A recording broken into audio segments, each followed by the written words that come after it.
Бүгін біз Қырғызстан деген мекенде жашап жатабыз. Қырғызстан, Құдайыма шүкір, кече біз Чубак ажы менен Кувейтке, Дубайга барып, Кувейтте елдер, о, Аллахның рахматы, о, барака, субханаллах, алхамдулиллах, түні жамғыр жады деп сүйініп атады. Ана біздің жамғырлар.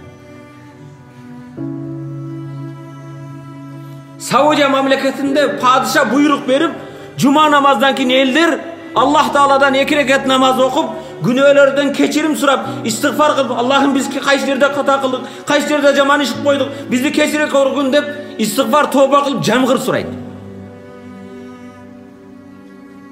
Ve fis semai rizqukum. Sizlerin rızkınlar asmanda değil mi? Jamgırlar rızk bu. Bizde Kudayıma şükür uşunday jerde, bizde bir nerse yetiş. Bizde jerdin aslında da baylığımız var. Жердің үстінде de байлығымыз бар, тоқойлығымыз бар, тоғларымыз бар, малдарымыз бар.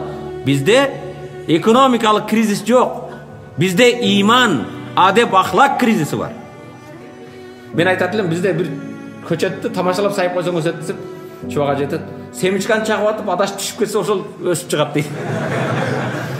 Ошондай жеріміз бар да. Тура ма?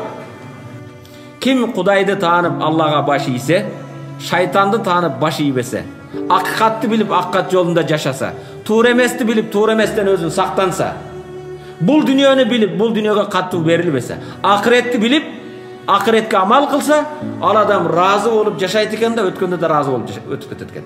Аллах Тааладан разы болот.